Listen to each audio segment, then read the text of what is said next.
Alright guys, welcome back to the channel and to a new video here. And today we're gonna take a look at my first full-on foil slalom race. I've kind of put it off for a few years because at the beginning I have to say I didn't really like foiling so much and I was more on the fin side, but recently I've kind of appreciated the foiling also more and more. But don't get me wrong, I still very much enjoy the fin. But I was curious how I would do in a proper foil race. So last weekend I went to the Racer of the Sea, which is a fun race series here in Germany where everyone can join. So it's from beginners to pros, everyone is in the race, and I really enjoy this format because you start at full fleet racing, so you are running in every heat, so you don't have to wait in between and you're not knocked out in the first round and then wait on the beach. So I can only highly recommend it if you want to get into racing and just start out, to take a look at the series, the Racer of the Sea. They make it really, really approachable for everyone to join. But let's get into the race. Thanks to Mario for this drone footage, by the way, because he was so kind to forward it to me so I can review this race a little bit.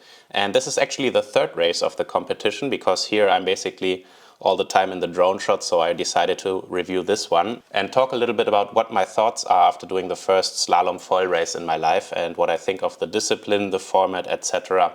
and just review the race. So let's get started and I'm gonna play the video. So yeah, here we can see we are right in front of the start, maybe 30 seconds before. And my big problem was I forgot where my stopwatch is because I didn't start so long in a slalom competition that I couldn't find it, and I had to use this one, the speed watch, and this is a little bit difficult to tell the start. And yeah, you can see I'm coming in here in kind of the middle to the lower end, more towards the buoy. And yeah, I got not the best start. I was a little bit late. I slowed down before the start. So what is really important in slalom racing is that you hit the starting line not only at zero but at full speed. But yeah, you could see I'm coming away nicely, and now you can see from the bottom Mario's coming into the shot. And yeah, he got a really good start towards the pin end.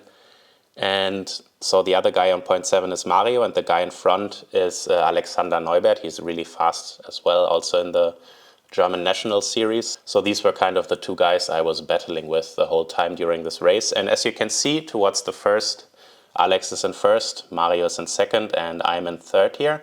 So pretty clear positions up till now. But one major thing in foiling is the gear. Because the first two guys, Alex and Mario, they were on the Patrick Aeon foil, and as maybe you know, this foil, I did a review on it on the channel a while back. This foil is just incredibly fast and stable, so they were on this brand new foil, and I was still on my old F4 foil, even though I ordered the Aeon foil. And in this race, I could really feel the disadvantage just in terms of speed. I think my driving was okay during the race. Like you saw, the first drive was pretty all right. I didn't fall down or anything. And the conditions are like a little bit on the lighter side. So we had like 10, 12 knots here in this race. So on the F4, I actually opted to go on the 850 front wing, which is super big, but my next smallest one is the 560 on the F4, and this would have been too small. So I had to go with a big one, which gave me an even bigger speed disadvantage. But now we're coming into the second jibe mark, and you can see Mario, he's on a smaller front wing, and he actually didn't make the jibe so good. So Alex went kind of wide around the jibe, played a bit tactical to come out safe, go a longer way, but come out with speed, and it played out for him because he gained a lot of meters on Mario. And now you can see me, I'm also kind of struggling to get around because I did a tight jibe. So the Danish guy, I forgot his name, it was like a 14-year-old Danish guy on the red Severn sail. He passed me, but I actually managed to pass Mario as well.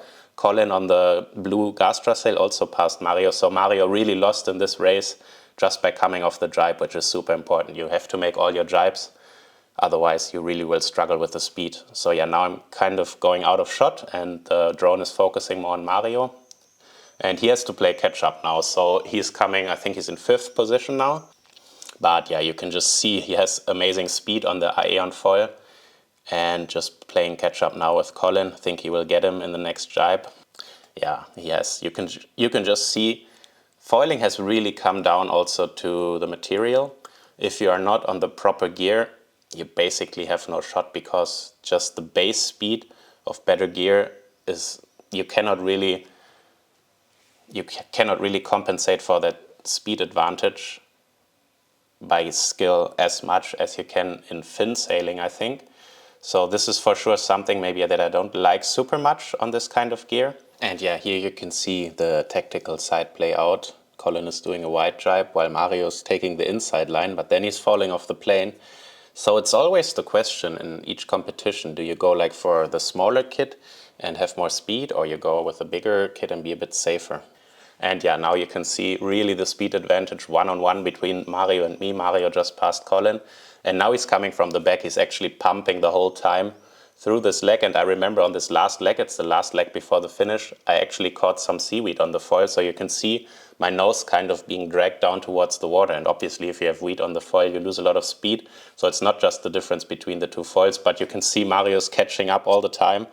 And now I'm just making it before he passes me in third place in this race. So I was super happy to fend him off, because if the race would have been 100 meters longer, he would have for sure caught me because of the advantage of the foil and yeah, the speed advantage. All right, that was the race. So what are my thoughts on foil slalom? We did 6 races in total and I finished in 4th. The first 3 races, Mario was kind of struggling a little bit with his foil, I think, to get used to it in the jibes. So he made some mistakes in the jibes, so there I could pass him, but towards the end, he didn't make any mistakes anymore on the jibes, and then the speed advantage was just too much for me to catch up. So he took, in the end, 2nd place, the Danish guy took 3rd place, and I took 4th place. So just outside the podium, unfortunately. But what did I think of the actual racing on the foil? I have to say, foiling for me when I go alone, like here on the lake in Leipzig, is a little bit boring after 1 hour, because the thrill of just the pure riding on the foil a little bit dampens the movement, and you don't have as much thrill, I feel, like you would have on a fin. But the racing was something completely different for me, because this I really enjoyed, because here I felt that it's not so much about the feeling the foil gives you, but more the tactical things in the race. And I felt being on a foil, this could play out maybe even better than on the fin, especially in this wind, because we had kind of light wind. So on fin it would have been really boring, struggling to get out of the jibes, etc. And on the foil you can just go upwind, downwind on a leg, you can play for positions, you have some more options in the jibe, go tight, go wide. And on the fin you would have just basically tried to stay planing, and that's the only challenge, to kind of make it to the front spots. So this aspect I really enjoyed in my first foil slalom race. What I kind of dislike, what I touched on earlier, is kind of the gear, that it plays such a huge role. And I mean, it's kind of debatable. Now you kind of have to be on the newest foils, because there's still a lot of development. This year it's the Patrick Aeon foil. Next year maybe someone will come out with something different, maybe even better, and everyone has to switch to that. So at the moment it's still kind of in the stages where there's so much development happening in this discipline, that if you're not on the latest year, you're already at a huge disadvantage. And I don't feel in fin slalom racing, if you're like on a 5-year-old sailor board, that you have a big disadvantage, because let's be honest, fin slalom has been around forever, and the development steps from year to year in fin slalom are much smaller than they are in foil currently. So this is an aspect where I think, like, yeah, we need to kind of support the youth, and if they have to put so much money, which obviously if you're like a young kid you cannot do, and you put them at a disadvantage, this is not getting more people into the sport. In general, foiling is not attracting so many people. I mean, I see when I upload a YouTube video, if I have foiling in the title, it will get 50% less views than fin. So still, I would say a majority of the people still enjoy the fin way more than the foil. But in terms of fun, yeah, I had a lot of fun during this race. It was fun to play for positions. It was kind of fun to overtake someone in the jibe by the tactical stuff that's going on in the jibe and all this. But yeah, that's a full foil slalom race during the Race of the Sea. Super happy with this competition, had a lot of fun. Tomorrow I will actually upload a video on the fin, and I will review my thoughts, or basically give you guys my thoughts on the first Slalom X race in Posa, obviously, that happened last week. And this was super exciting, so I just want to share a little bit my thoughts about this format in the PWA, bringing the fin back, because I think it was super exciting. So stay tuned for this video, and thanks for watching. I'll see you in the next one.